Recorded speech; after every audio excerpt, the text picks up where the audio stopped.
আরেকটা জিনিস আমাদের সামনে সবসময় এসে যায়, সেটা হচ্ছে কিডনি রোগ প্রতিরোধ করা। কিডনি রোগ কেন, যে কোনো রোগ প্রতিরোধে সর্বোত্তম চিকিৎসার চাইতে।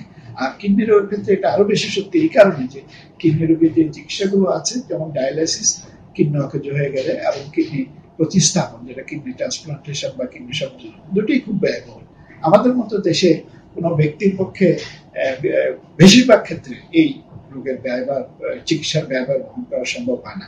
উন্নত দেশগুলোতে ওরা ইন্স্যুরেন্সের মাধ্যমে এবং বিভিন্ন সেবামূলক প্রতিষ্ঠানের মাধ্যমে এই ব্যয় নির্বাহে সাহায্য করে। কিছু কিছু দেশ আছে ওয়েলফেয়ার স্টেট, যেটা সে যেমন ইউকে, ইরান, এরকম কিছু কিছু দেশের সরকার এক্ষেত্রে গুরুত্বপূর্ণ ভূমিকা পালন করে খরচ যাতে রোগীরা বহন করতে পারে।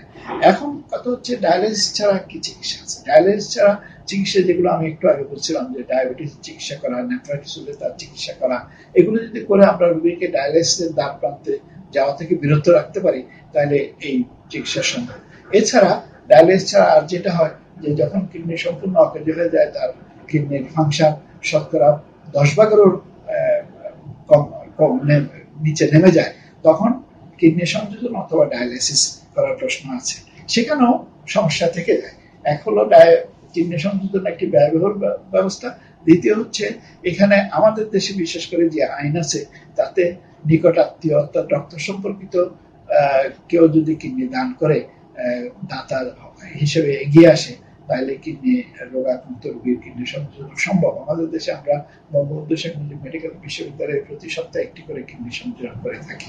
এছাড়া আরেকটি উপায় আছে যেটা আমাদের আইনে অ্যালাউ করে, সেটা হচ্ছে ক্যাডাভার কিডনি সংযোজন। অর্থাৎ ইন্টেন্সিভ কেয়ার ইউনিটে রোড ট্রাফিক অ্যাক্সিডেন্ট বা অন্য কোনো কারণে কোনো রোগী যদি জীবনমৃত বলে আমরা ব্রেন ডেথ, অর্থাৎ তার ব্রেনের ফাংশনটা নষ্ট হয়ে গেছে, তার ভেন্টিলেটর বা লাইফ সাপোর্ট খুলে নিলে সে আর বাঁচবে না, এরকম রোগীদের কিডনি, লিভার, ইন্টেস্টাইন, লাংস, হৃৎপিণ্ড, এগুলো দান করার একটা সুযোগ আছে। উন্নত দেশগুলোতে সেটা দেওয়া হয়। আমাদের দেশে আমরা চেষ্টা করে যাচ্ছি এ ধরনের সোর্স থেকে কিডনি সংগ্রহ করে কিডনি অকেজো রোগীদেরকে যাতে আমরা সেবা দিতে পারি। কিডনি রোগের এই যে ভয়াবহ একটা সমস্যা, এই সমস্যা থেকে বাঁচতে হলে কিডনি রোগ সম্বন্ধে সচেতন হওয়া দরকার। আর কিডনি রোগের উপসর্গগুলো সম্বন্ধে আমাদের ধারণা থাকা দরকার। কিডনি রোগের উপসর্গ অবশ্য রোগ ভেদে বিভিন্ন রকম হয়। যেমন কারো যদি মূত্রনালীর ইনফেকশন হয়, তার প্রস্রাব ঘন ঘন হয়, প্রস্রাবে জ্বালা যন্ত্রণা হয়। কারো যদি নেফ্রাইটিস জনিত কিডনি রোগ হয়, তাহলে তার চোখের পাতা পানি আসে, মুখ ফুলে যায়, পায়ে পানি আসে, সারা শরীর ফুলে যায়, একটা সময় উচ্চ রক্তচাপ ডেভেলপ করে এবং শ্বাসকষ্ট শুরু হয়।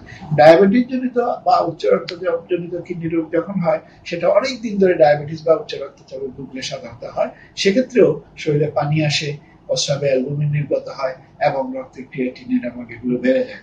আবার এমনও আমরা দেখেছি, এছাড়া কিডনি যখন এনএসটিস কিডনি ফেলিওর বলে আমরা, অর্থাৎ কিডনি চূড়ান্ত রূপে যখন কাজ করতে অক্ষম হয়ে যায়, তখন আর কিছু উপসর্গ দেখা দেয়। যেমন ক্ষুধামন্দা হয়, বমি বমি ভাব হয়, শরীরে কোনো চর্মরোগ নাই কিন্তু শরীরে চুলকানি হচ্ছে, হাড়ে ব্যথা হয়, মাংসপেশিতে ব্যথা হয়, এবং এক ধরনের যেটাকে আমরা বলি ফেটিক, এক ধরনের ক্লান্তি, অবসন্নতা, মানে এক ধরনের আপনার কাজকর্মে কোনো উৎসাহ পাওয়া যায় না, এনার্জি পাওয়া যায় না, সেই ধরনের এক ধরনের সিমটম হয়।